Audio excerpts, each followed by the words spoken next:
Welcome to Marvelous Disney, the podcast that discusses the most recent doings of one of the more dynamic divisions of the Walt Disney Company, which is, of course, Marvel Entertainment. This is entertainment writer Jim Hill, and my co host, the amazing Aaron Adams, and I are recording this week's episode on April 19th, 2021. For those of you in New England, this is the Patriots' Day. The shot heard around the world, Concord Bridge, all that. What did we do for Patriots' Day, Aaron? Today is Patriots Day, you're saying? Well, I grew up in Massachusetts, and April 19th was, in fact, Patriots Oh, okay. I worked and I played guitar. Those are the two things I've been doing pretty much every day for the last several weeks. Day. Okay. And did you say you got a brand new guitar? I did. Ooh, what do we get? You know, it's a fancy paint job is what it is. I saw it and I fell in love with it. If you look at it from one angle, it's a deep marine green. If you look at it straight on, it's this deep, rich, beautiful blue. And if you look at it from another angle, it's this incredibly grapey purple. And it's just gorgeous. And I was like, I don't care. Give it to me. Well, I'm glad to hear that. That sounds like a great way to spend time.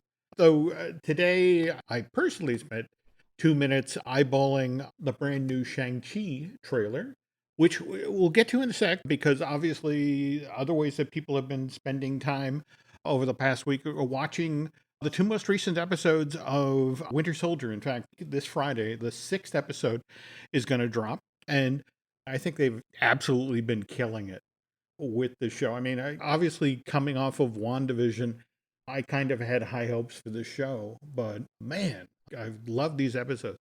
By the way, if Kevin Feige were to reveal that season 2 is in the works, that'd be cool too. And 2 hours before Aaron and I sat down to record, we got a very big hint that there is, in fact, a season 2 of Falcon and the Winter Soldier coming. IndieWire just broke this news. Marvel Studios, for this year's Emmys, is going to be submitting Falcon and the Winter Soldier under the drama series category. Now, that contrasts what they did with WandaVision, where they submitted it to the Television Academy under the limited series category. So this is a very strong indication that Marvel thinks of Falcon and the Winter Soldier differently, that we could see Sam and Bucky for another go-round. But will the show be called the same thing if Falcon got his wings ripped off? What do you call a bird with no wings? Hoppy? Hoppy and the Winter Soldier? Will it still qualify as the same show if they have to change the name in season 2? Oh, this reminds me of the book when I was a child of socially inappropriate jokes. Thank you. Accept your compliment. No, I mean, there was a whole series of this. What do you call a man with no arms and no legs who lays a... Oh, there we go. Or what do you call a man with no arms and legs that you throw into the ocean? I helped write. You should look. I think I'm listed as co-writer on that book. Wow. I used to make a complete profession out of being inappropriate for like 5 hours a day, 5 days a week for about a decade. I got tapes of it on cassette in the closet. I don't want to get it out because it's next to the surprise face. It'll make a mess. You know all about that. All right. To be honest, given your youth and spending your adulthood playing guitars, I'm rather envious, Aaron. Okay, speaking of Falcon and the Winter Soldier, folks, standard rules apply. We are not going to get in depth when it comes to talking about Falcon and the Winter Soldier till the second half of today's show, out of respect to all of you who haven't seen episode 4 or 5 yet. So if you haven't seen those installments of this Disney Limited series, you're safe for the most part. I'll listen to the front half of the show. Before Aaron and I get started here, let me remind you that the news portion of today's show is brought to you by Storybook Destination, trusted travel partner of the Jim Hill Media Podcast Network. For a worry-free travel experience, please book online at storybooksdestinations.com. Okay, so we started at the top talking about Shang-Chi and the Legend of the Ten Rings, and just this morning they released the teaser poster, and the trailer. What did you think, Aaron? Mostly it's grounded, with the exception of a couple of glimpses that seemed very Crouching Tiger, Hidden Dragon and the fantastic aerial aspect that was hinted at in a scene. And then there was a lion in a battle that looked like it should have been out of House of Flying Daggers meets Narnia or something. I'm so glad you said that because there's a crowd scene where there's two of them looming up in the background, but the crowd is out of Hmm. focus. But it's like, kind of the is it the Chinese lions? The ones where Yeah, like there's statues or y something at the temple, foot of the temple steps or something. only they're moving. They're big, shaggy animals to the back, so it's like, okay, that's interesting.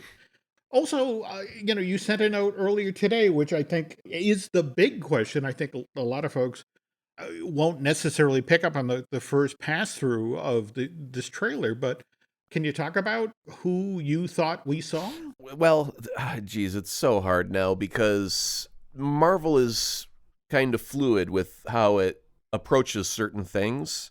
And I actually had to Mhm, go do an IMDb look and see what's up. And so to mhm, get answer your question, I thought we saw Mandarin. That's what I thought we saw. mhm. And the instant that Okay. I think we saw it was there's a gentleman and the camera moves in front of him, and then the 10 rings kind of focus up behind him. So I think Mhm, that's a pretty good hint. That might be the Mandarin. mhm, Obviously, we've been fooled before by having Ben Kingsley play the role of the mhm, Mandarin, but this time that's who I'm guessing at. So I had to go to IMDb.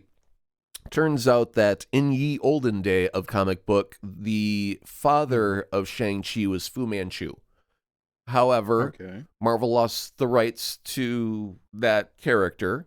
Oh, okay. All And right. also, I it was a little bit mhm. on the stereotypical side. I believe there were Yeah. some Mhm. things, some liberties taken in how the character was Okay. portrayed that were not quite so complimentary. Mhm, So previously, Shang-Chi's father was the Fu Manchu, and now they had a different mhm. name for his father in this movie. And it is also, even though I cannot remember the name of the character for his father in the MCU movie that's coming up, Mhm, it's not any name that was previously been known as the Mandarin. mhm. So there's no direct link there. However, the voiceover dialogue strictly talks about, son, I let Mhm. you go for 10 years. I beat you like a dog so nobody could kill you and made you the toughest thing around. Now it's time for you to come back and inherit your legacy. Then they do the shot of the guy with the 10 rings, which we believe is the Mhm. Mandarin. So, I mean, that's my theory going with that. Unless Okay. they're trying to do a misdirection and pull the rug out from under us, which they've done before. Oh, yes, yes, yes. But again, I like this theory, and Well, and now the other thing was that the overall, I guess, concept of Shang-Chi, and this is where I'm very befuddled. There's a couple of different things. But first off is mhm, his dad has always been known to be a villain, whether it be Fu mhm, Manchu or whether it be the Mandarin under a different name. It seems, and with the trailer, this teaser trailer pretty much is saying Daddy's a bad guy. So if that's your mhm, starting point, we don't have that reveal, that gasp moment of, oh, it's his dad that's the bad guy, right? That's not a mystery. That's just a given now. So I, mhm. I think that there has to be some very compelling drama that is not being talked about if that's your starting point. Because normally that you would Well, I mean tease that, or you wouldn't even hint at that. You would let that be the big shocker at the end. So mhm. if you're that's how you're starting in the teaser, I'm just predicting the drama has to be out of left field that I can't even see right now. Also, another question is Mhm, they have a quick shot of an arm with some rings that are kind of glowing on them. Are those the mhm. 10 rings now? Have we graduated from 10 finger rings to 10 arm rings, 5 on each arm? Hmm.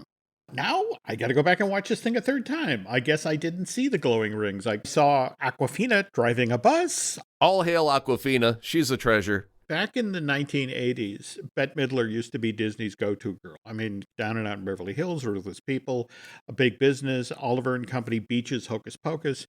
And I'm beginning to think, especially with Raya and the Last Dragon and her wonderful performance in that, and now what looks to be scene-stealing work in, Shang-Chi and the Ten Rings. I think Disney has found their new go-to girl. It'll be interesting to see what she next does for the mouse.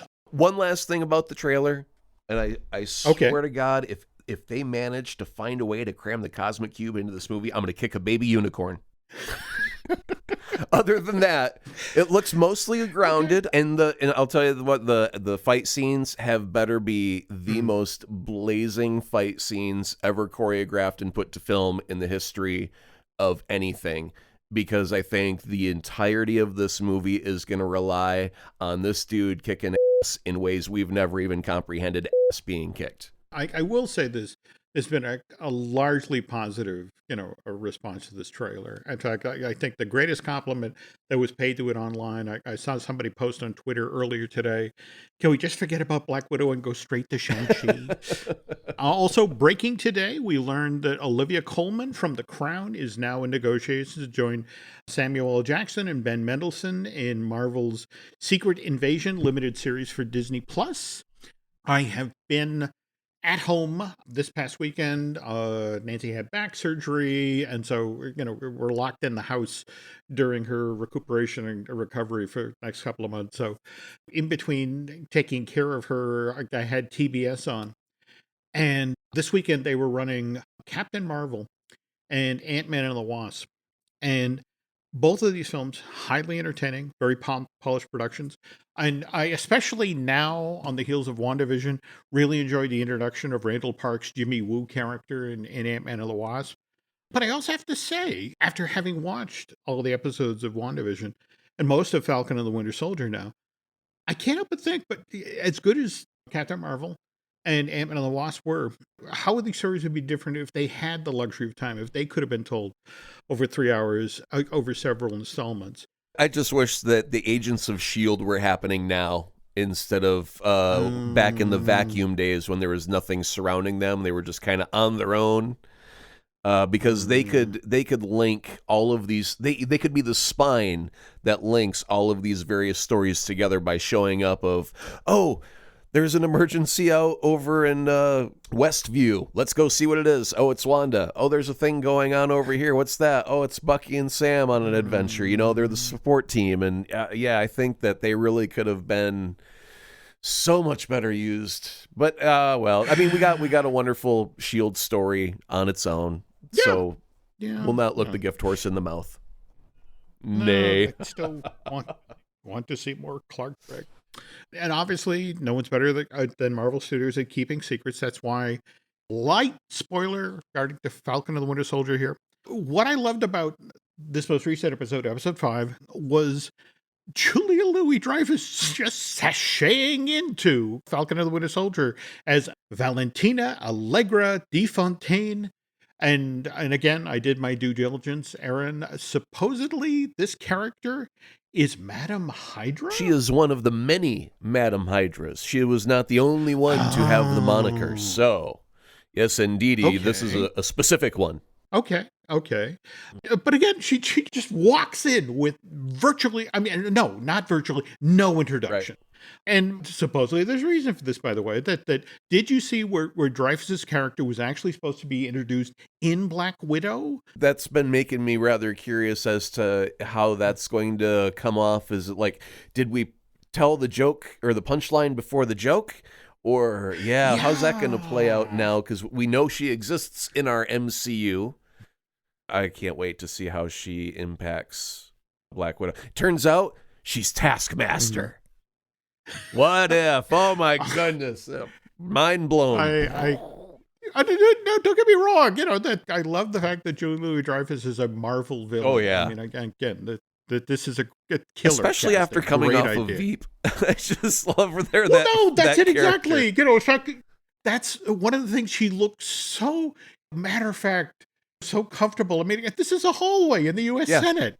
And the fact that she just plops herself down between John Walker and his wife, and after some vague reassurance, you did the right thing. And it's like, hands him a blank business card and walks off. It was such a cool introduction. And, and the fact that it was handled so matter of fact. And all right, yes, I know that we get the proper introduction of Black Widow, but it still worked. While you were doing your due diligence, did you happen to accidentally stumble across the fact this may be leading towards some Thunderbolts action? No. Okay, so Thunderbolts is a team, kind of like you might have a Suicide Squad in a DC universe, a bunch of baddies that have to team up and do a thing. Ooh. And so U.S. Agent and Julia Louis-Dreyfus character and add some other baddies collected along the way, maybe Batroc the Leaper. Oh, okay. I now have some reading to do after today's show. Very cool. But again, what was nice about this is Julie Louis-Dreyfus showing up in episode 5 was a total surprise because Julie Louis-Dreyfus is a pro. She can keep a secret. She didn't breathe a word about working on Black Widow or Falcon and the Winter Soldier previously. And let's face it, Marvel Studios likes working with actors who can keep secrets, who understand that you don't want to spoil the surprise of an upcoming film or TV show. And in fact, Benedict Cumberbatch recently took part in a Zoom press conference where I'm not sure the project he's promoting, but evidently he's doing this interview in the makeup room for Doctor Strange and the Multiverse of Madness. And, because he's being made up for the day. And evidently, Doctor Strange has a different look for the multiverse film. There's rumors to the effect of he's clean shaven in the film. Benedict deliberately pointed the camera of the laptop at the ceiling. So the entire interview, you're looking at stippled ceiling, and he apologizes, but it's like, I gotta do what Marvel tells me to do. That just describes the fantasy of so many female fans out there who would love to hear the sound of Benedict Cumberbatch while looking at a stippled ceiling.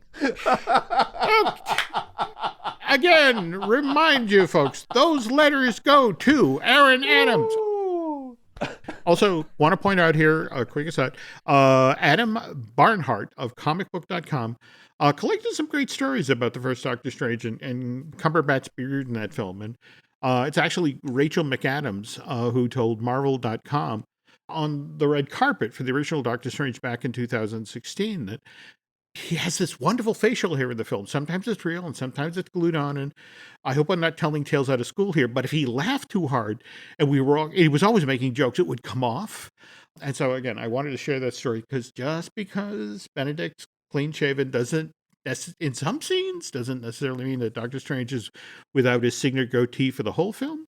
I don't know if they were to tie this into Community, they could have Abed doing the good universe versus the bad universe, and you can tell what's going on. And the multiverse of madness is whether the Doctor's got his goatee or not.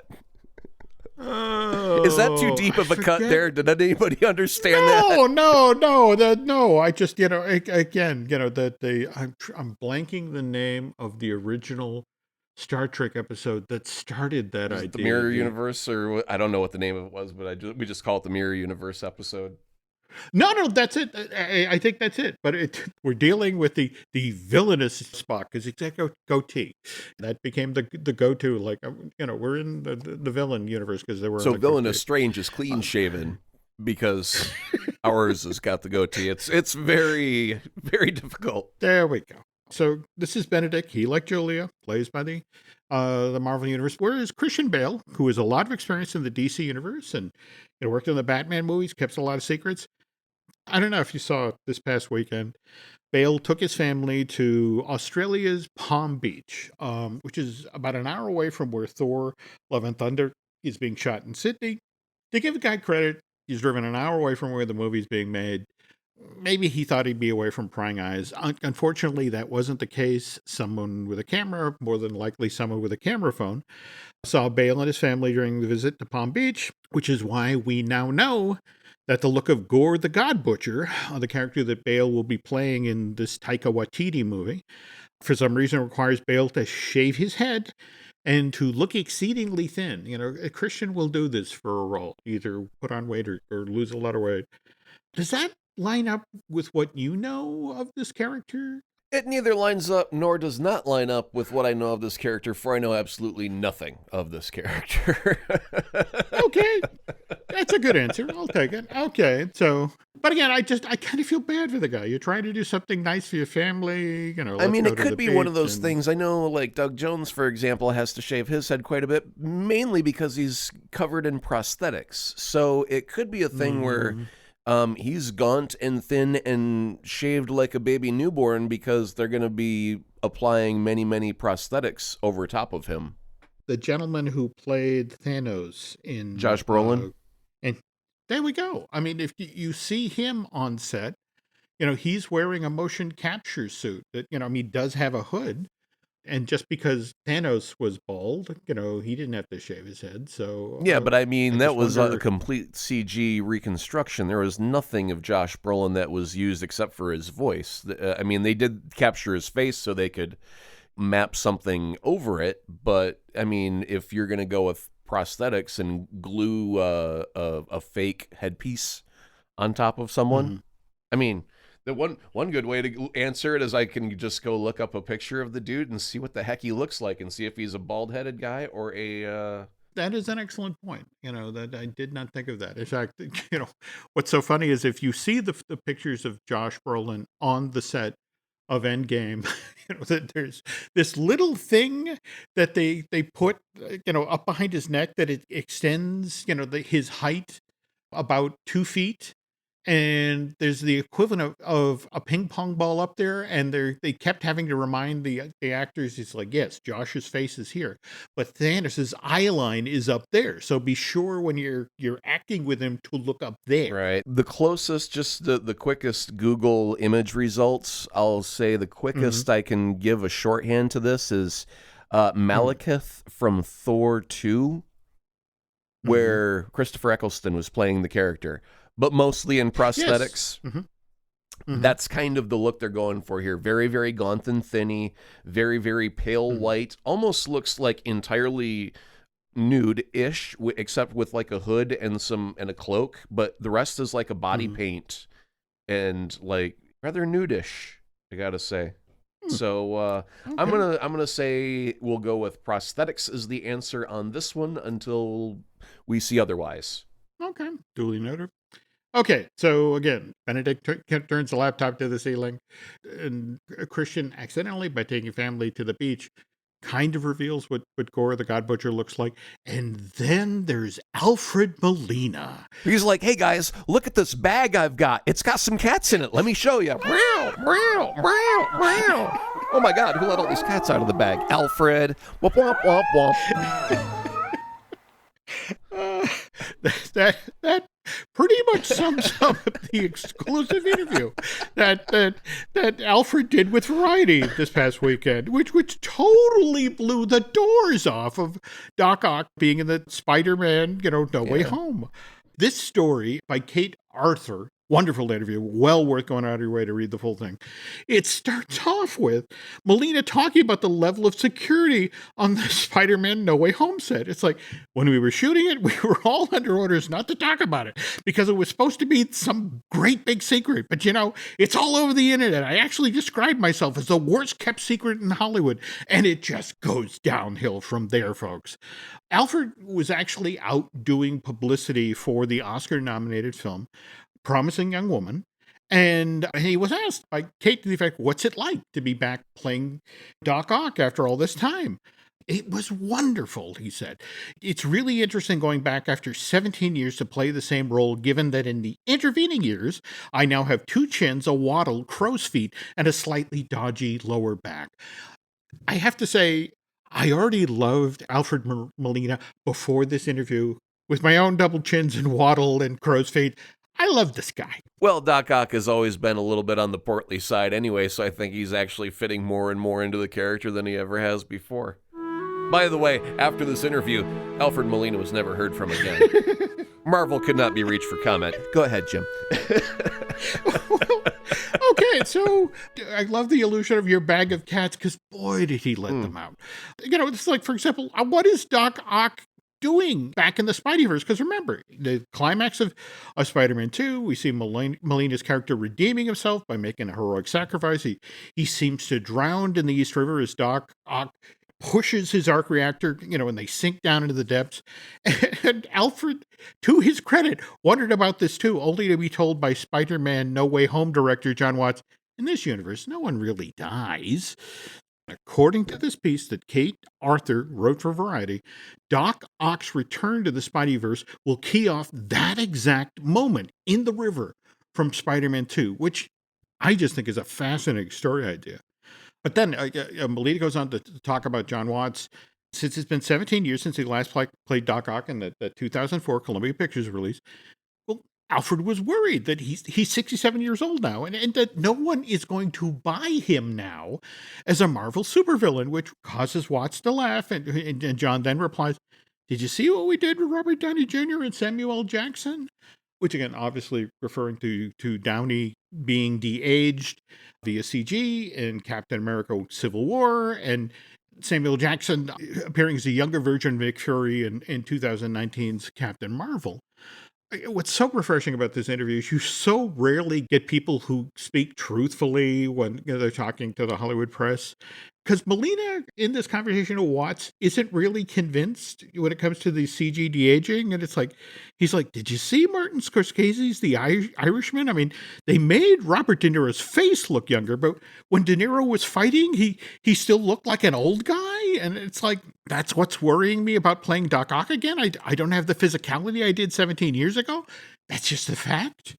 And it's like, who talks like this to a reporter? Someone who doesn't have much to lose, which he knew his time was limited. He was trying to get the facts out before Marvel could get to him. The clock was ticking. But here's the thing but then supposedly Molina remembers what it was like to work with Sam Raimi and Tobey Maguire in Spider-Man 2. I then remembered that it's the tentacles that do all the work. And so, all right, Kate described Alfred sitting up straight in his seat. My basic physical movement with Doc Ock as the actor is just this. And so this is Molina. What Molina says is he stares intensely into the Zoom camera and makes a menacing noise. He says, I just do that. And the arms are doing all the killing and the smashing and the breaking. I'm just going with a kind of mean look on my face. It was fantastic. This is a great interview. You really got to read the whole thing. But and to be fair, Kate does include a section in this story that neither Sony Pictures nor Marvel Studios, which are co-producing Spider-Man No Way Home, have confirmed Molina's return. Now, Aaron, you have to be thinking the exact same thing I'm thinking at this. With this much information being put out there is absolutely no way. I mean, first of all, Alfred Molina is a total pro. He's worked for decades. Wait a minute, were you saying that he was throwing out a bag of red herrings instead of actual kittens? I was so happy to have a fluffy kitten turned out to be a dead fish. What? Is that what you're saying? What I'm saying is somebody who's been in 200 films, TV shows, stage plays. He's a vet. He's done this before. He's familiar with NDAs. So I'm calling shenanigans. I think really? Wow. I think this is a rerun of what happened in June of 2018 when Tom Holland supposedly spoiled the title of the sequel to Spider-Man Homecoming, that he accidentally on Instagram revealed that, this film was going to be called Spider-Man Far From Home. It was like a year afterwards we learned that not only was Sony okay with this idea, they actually encouraged Holland to do this on social media. So again, I have to, don't get me wrong, I love this interview. And again, I could not love Alfred Molina more given the way he talked to Kate Arthur. Okay, so if we do have, there's a couple things that I have issue with. If the director does say, well, okay, so you're calling shenanigans on the whole story, so it's all bumkiss. But if there was, it's still a great story. It is a really great story. Don't let the truth stand in the way of a great story, Aaron. Well, I want to know, was this originally like recorded on April 1st and someone like typed it up on the 4th and then nobody realized that it was a joke the whole time? I want to know what the actual date was, because like if he's going he drowns at the end of Spider-Man 2, and if they pull him out of the water somehow, let's say his little energy machine, his little portable sun, if he got sucked into the portable sun and then shoots out into the Spider-Verse or whatever and comes and lands here. Well, originally when we were talking about Jamie Foxx coming back as Electro, it wasn't supposed to be the same Electro. He said it's not the blue Electro from Amazing Spider-Man 2, and that was the only thing that gave me any sense of relief. Was like, okay, at least it's not that one. Like, I got no problem with Jamie Foxx as an actor. I just didn't like that version of Electro. So then we get to Alfred Molina going, oh no, same Doc Ock. just many years later, but they're going to CG me to make me look young. And I'm like, oh, God, no. I'm just thinking Fred Astaire dancing with a dirt devil. This can't end well. And thank you for referencing that, especially ahead of the Academy Awards this week. I remember what an uproar that ad caused.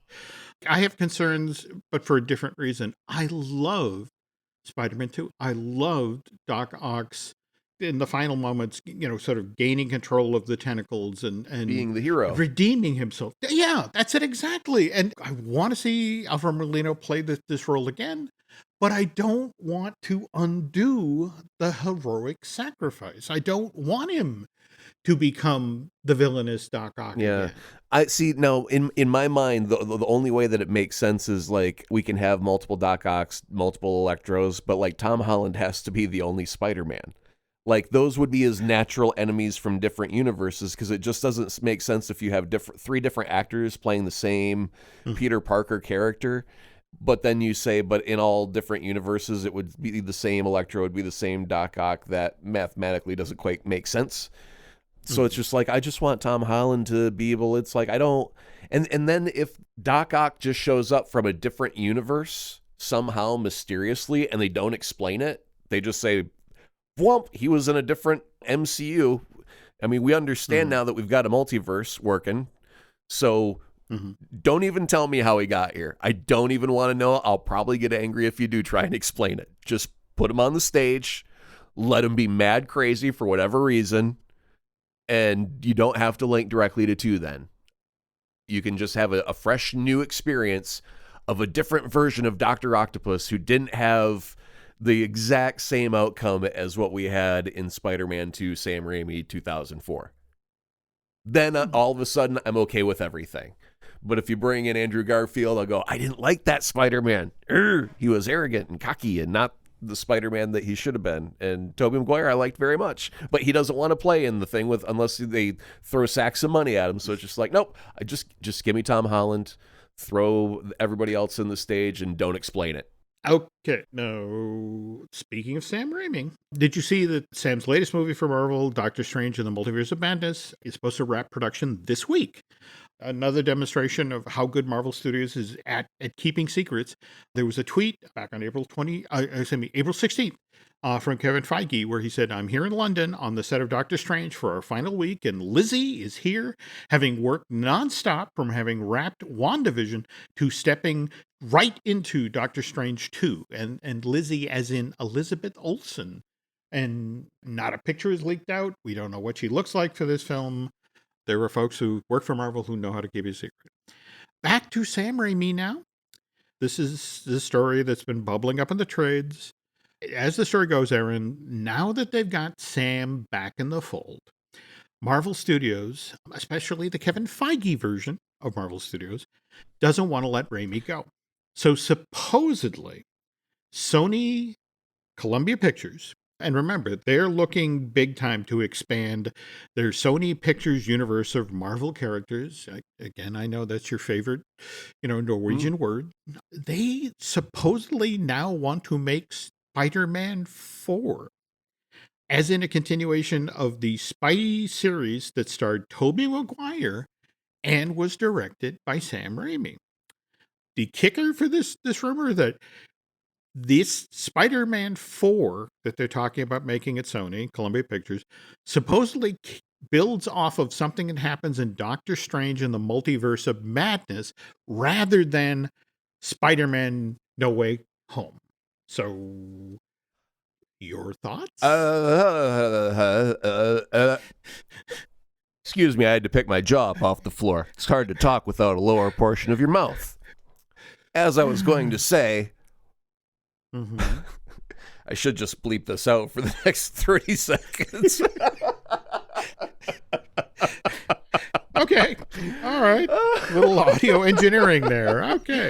I appreciate that. No, I mean, I think I need to know the published date of this story as well, since we're still in the month of April. If this may have been an April 1st gag, I can understand Feige saying, hey, Disney has all of these minivans that are going to waste, so we've just decided to fill them up with gold bullion and drive them to your house, Sam, to make use of them Will you accept that to continue making movies for the MCU? I can see that portion of the equation happening.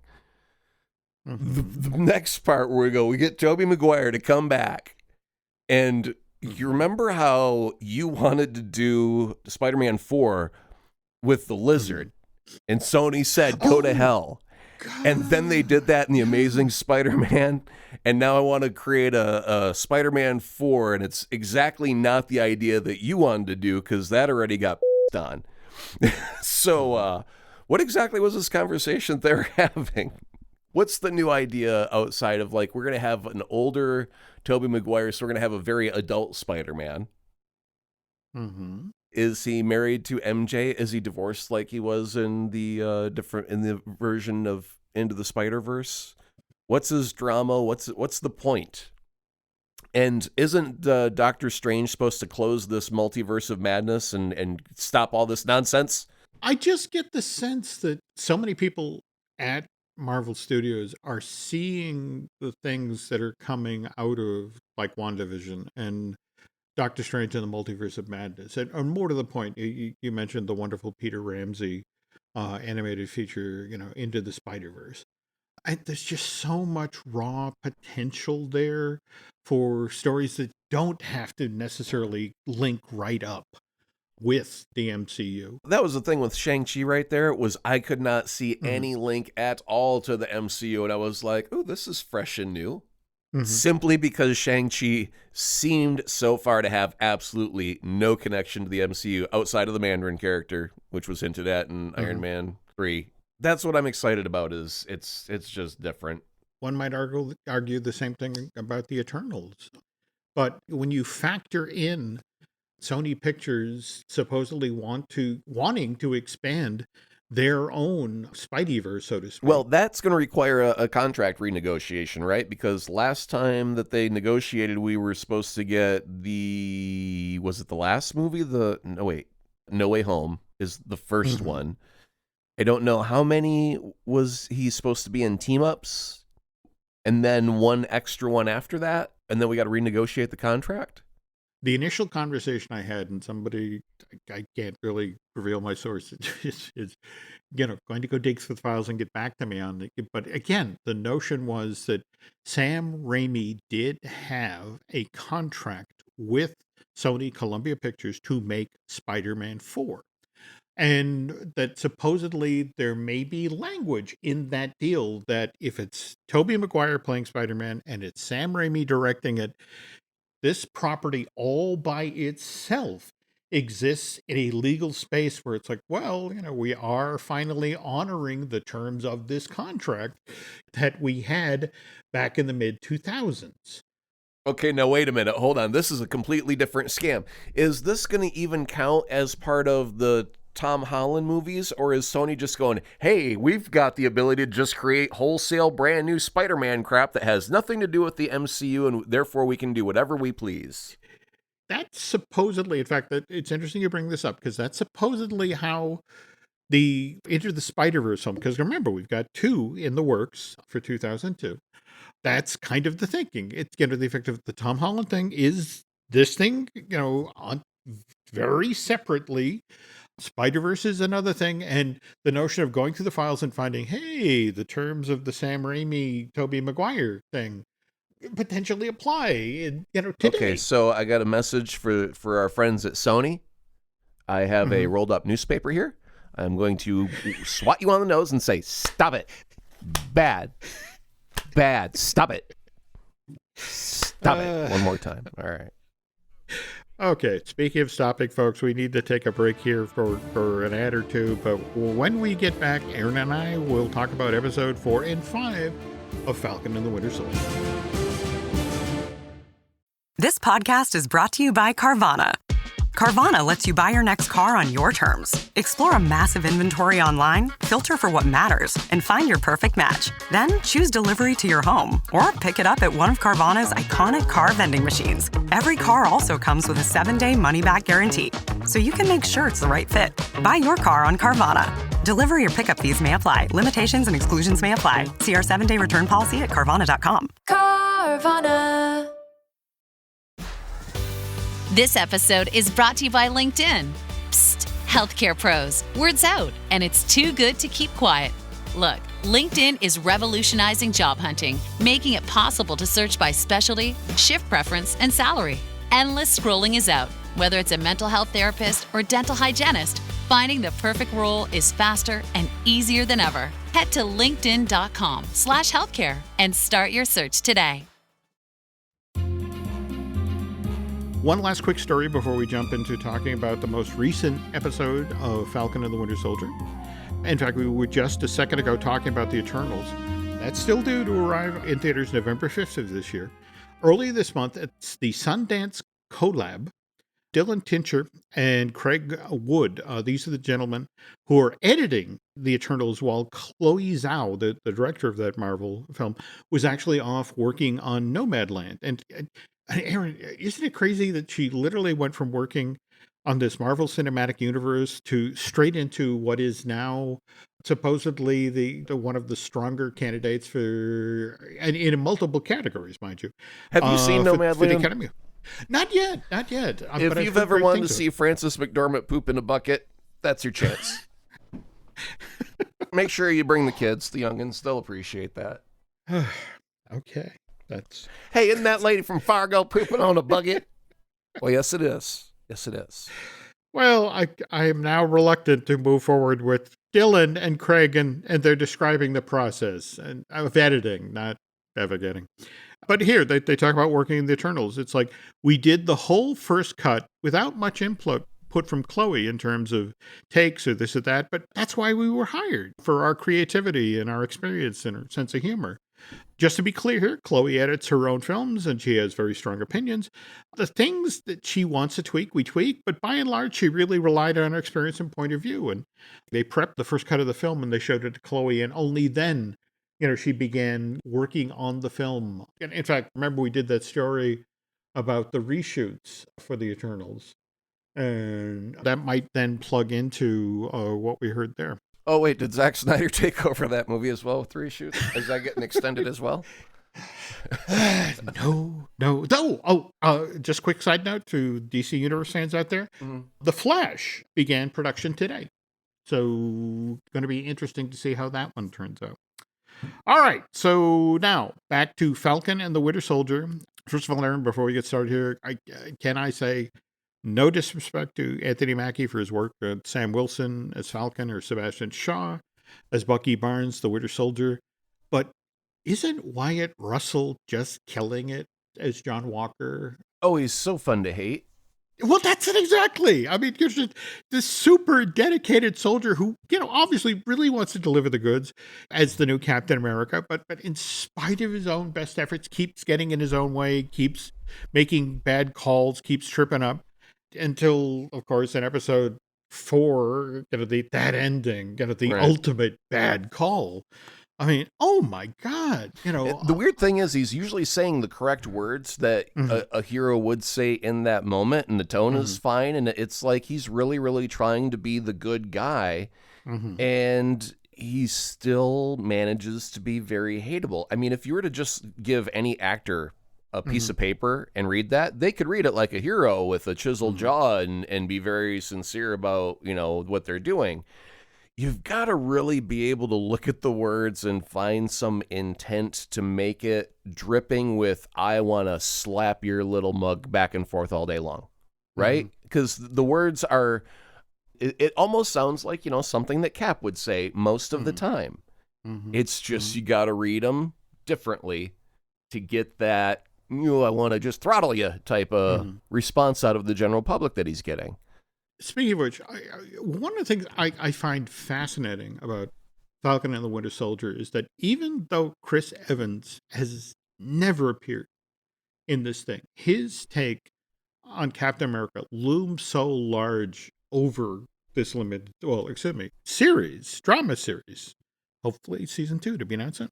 And, whether it's Sam's decision with the shield or it's, again, that speech with Bucky about if he was wrong about you, he's wrong about me. And the end of episode 4 with that shield and the blood on it, and it's just sort of like, oh God. No, hold on. Let's talk about that for just a brief moment. Yep. The way that he held that shield and he pummeled it into that person's chest, did that remind you of any other moment within the MCU? Very specific now. Very specific.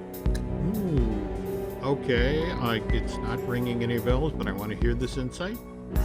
End of Civil War, when Cap defeats Iron Man is on his back and he uses that shield in the exact same way to hammer him in the chest and knock out his arc reactor. No. One disables his friend, the other one kills in cold blood.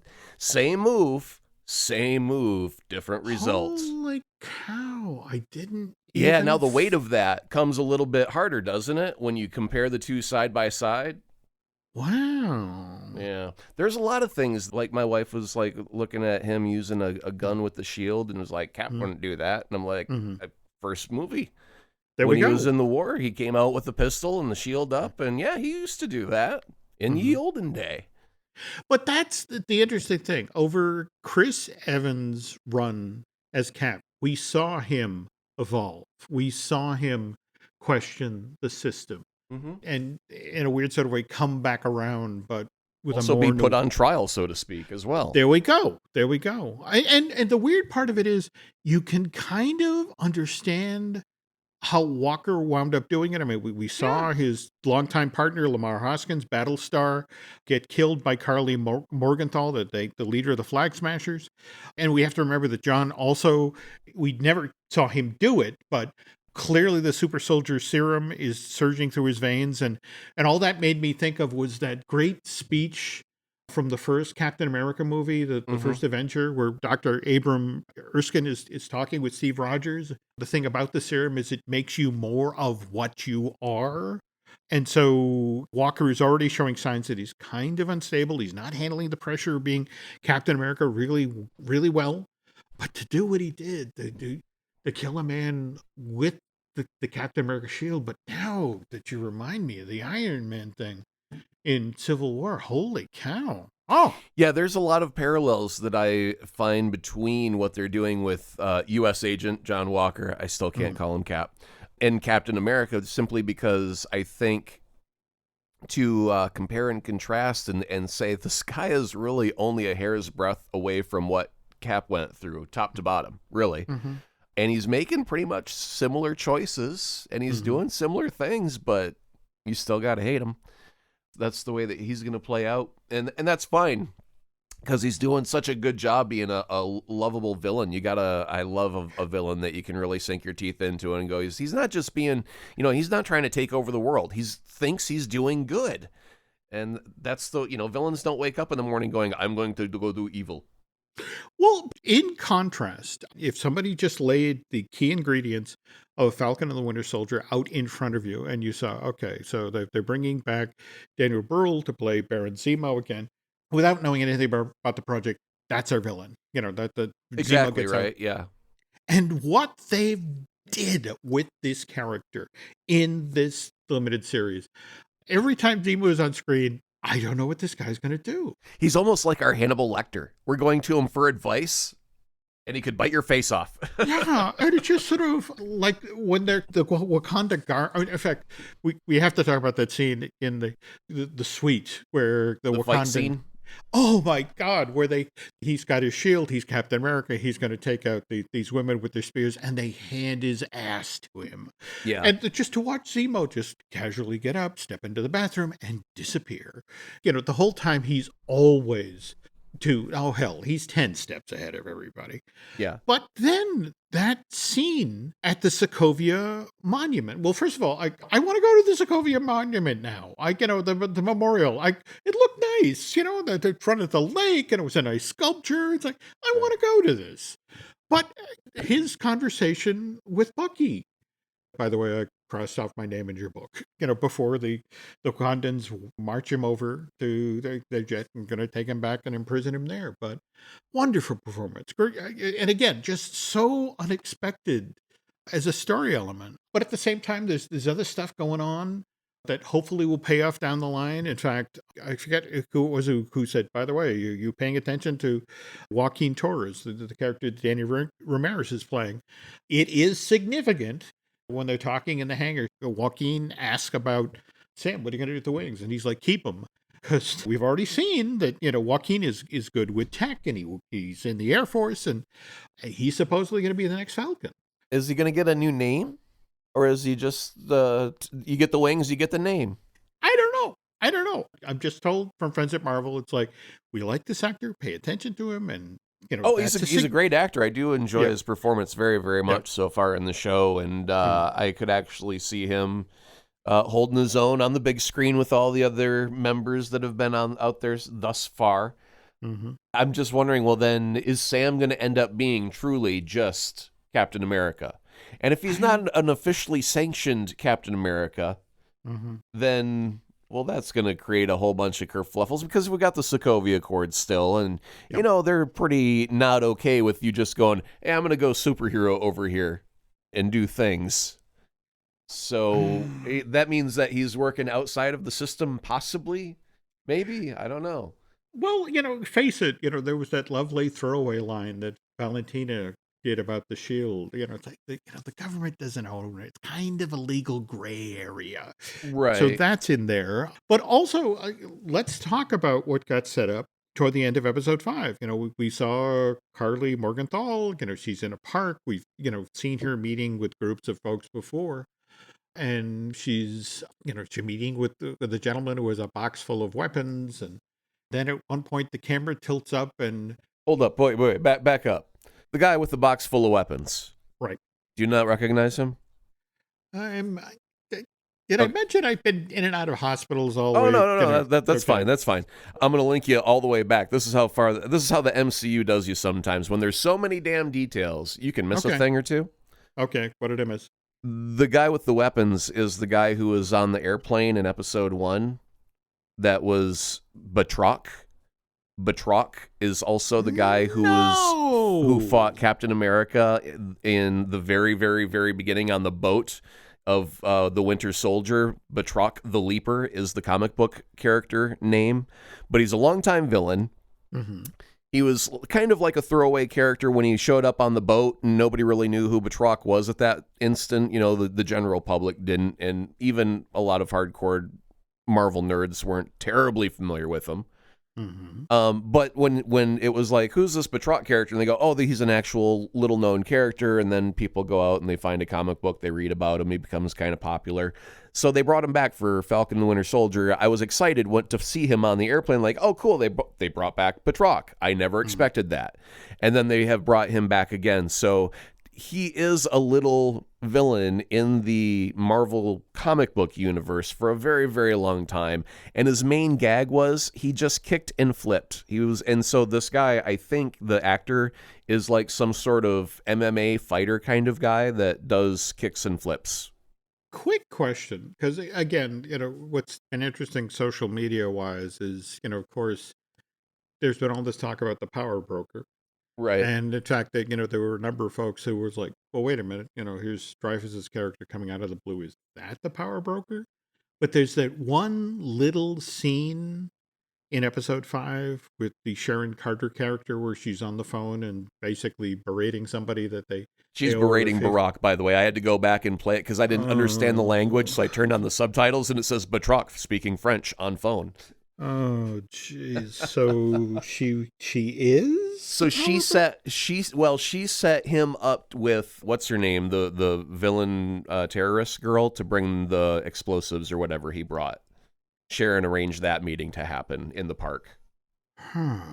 Yeah. Okay. So yeah, she still could be the power broker. It could be Contessa Baroness Vanessa Barefoot Contessa. Wait a minute, that's a cooking show, Barefoot Contessa. There we go. A little outside of our wheelhouse, but we'll take it. Now, I do have to say that there is one thing out of, and this is so nerdy, nitpicky, Jim, but this is the one thing that drove me nuts so far out of all of the Falcon and the Winter Soldier series thus far, is near the end of our 5th episode there. Sam and Bucky are having a little chit-chat, and they're playing bounce the shield off a tree frisbee with one another. And they're kind of having this little philosophical conversation of should we or should we not, or, should Sam be the new Captain America? And then he pieces out and walks away. And then Sam goes and talks to his sister and says, hey, I talked to Isaiah, and Isaiah says I shouldn't, but I think I'm going to go be Captain America anyway because it's the right thing to do. And she's like, all right, brother, you go do your thing. And then we get a Rocky IV montage where he does some training, and he doesn't know how to throw the damn shield anymore. And he spends a good part of that montage learning how to bounce a shield off a tree. And I'm like, dude, just 10 minutes ago, you was playing Frisbee like it wasn't nothing but a thing. What the hell happened? Did you get amnesia? Or to make another community reference, did you get Changnesia? Okay. For me, again, I don't have the depth of knowledge that you have with Marvel. I actually liked the Frisbee scene out front of the house between Sam and Bucky because I loved the way they departed with we're not friends, we're coworkers. Sure. Yeah. We both knew a guy and then that guy isn't here anymore. The weird thing is we have been watching this sort of friendship get deeper and, some of that heat off of here comes Bucky back to help fix the Wilson family boat and, and flirting with the sister. And montage was great. Them become, they're bonding. And then all of a sudden, oh my God, could they possibly be brother-in-laws? Can you imagine? Let's invite Bob Saget and have a full house thing going on here. That'd be wonderful.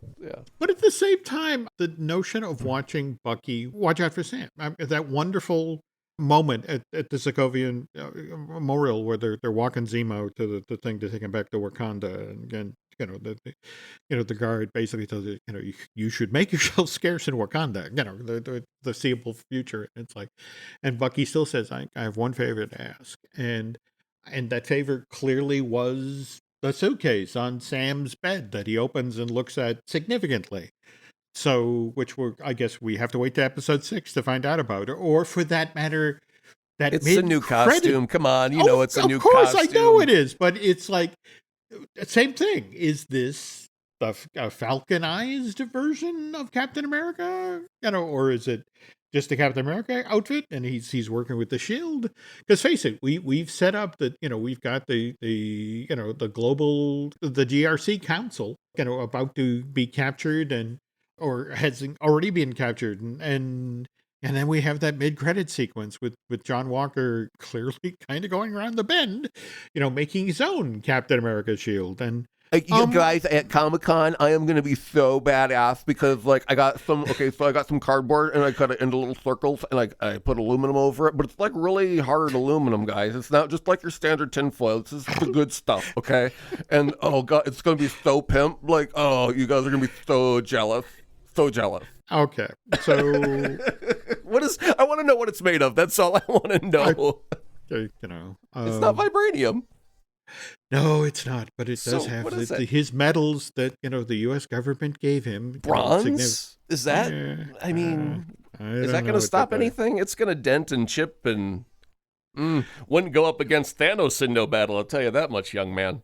Seriously, do you think there's any way that they redeem Sam and we get U.S. Agent, or is this, again, the Valentina Thunderbolt thing that you were talking about?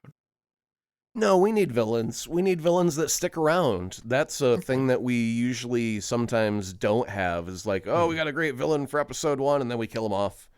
And then we got a great villain for episode 2, and then we kill him off. And it's rare that we have a Loki that sticks around and is beloved every time he's on screen.